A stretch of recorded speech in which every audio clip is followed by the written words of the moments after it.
it might be the intention of the Taliban, and they might have the idea that this failed amateurish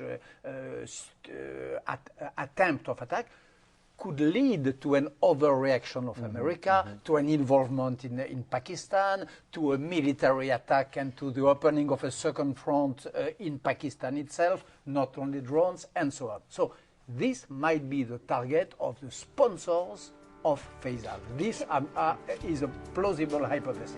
And we will be back. What has happened is, and this is the good news, Al-Qaeda no longer exists as a centralized organization with a command and control structure. So Fawaz, let me ask you this. When you look at Islamic terror over the last 40 years, one thing is striking to me. There are two countries that seem pretty centrally involved in it, Saudi Arabia and Pakistan. And in both cases, you have a state that is founded as an Islamic state, where for all kinds of reasons, once you start that, the state ideology is a kind of militant Islam, where it becomes very easy for agents of the state to be encouraging a certain kind of jihadist ideology. And from that, it seems to me, flows the kind of encouragement of jihadi culture, because everywhere else it seems episodic and opportunistic. It is in Saudi Arabia and Pakistan that you have had sustained decades of support. Absolutely. And not only that, remember the Afghanistan war between 1980 and 1989. That the United States, the United States of America, played a key role in fueling this particular phenomenon. And we funded a lot of those jihadis. Absolutely.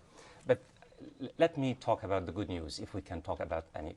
So this is, again, to stress, a fringe, marginal phenomenon. The good news is that, look what we're talking about here. Have we mentioned Al-Qaeda by name?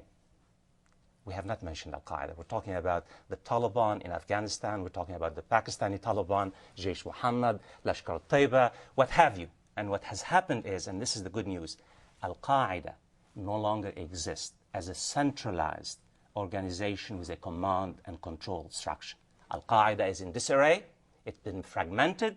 The top leadership is hibernating deep underground. It does not have the capacity to wage a strategic war in the same way that it did in since the mid-1990s. What has happened now, we're talking about a new phenomenon, the phenomenon what I call the bottom-up recruitment. You have certain young Muslims, you're absolutely correct, about identity crisis, who buy into the premise that the West is waging a war against their culture and identity, whether you're talking about the Christmas Day failed bombing, Umar Abdul Muttalib, or whether you're talking about the Afghan immigrant, Mr. Zazi, or whether you're talking about, the Times Square.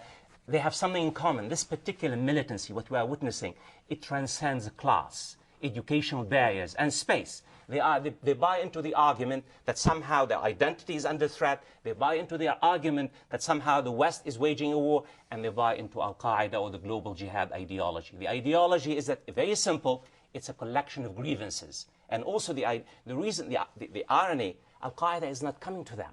They are going, look, the people are going to Pakistan.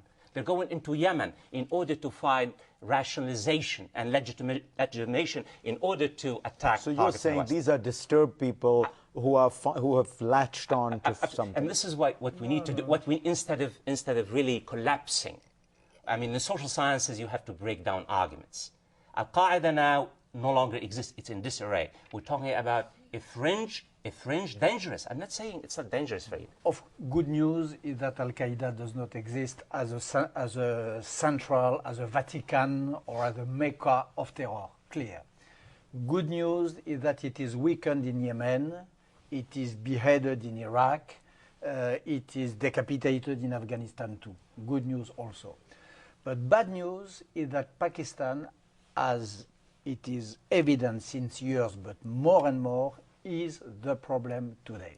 So maybe it is not called, it has not to be called Al-Qaeda, but the groups we named before, Jaish-e-Mohammed, the army of Mohammed, Lashkar-e-Jhangvi, Lashkar-e-Toiba, they are terrible groups. Why?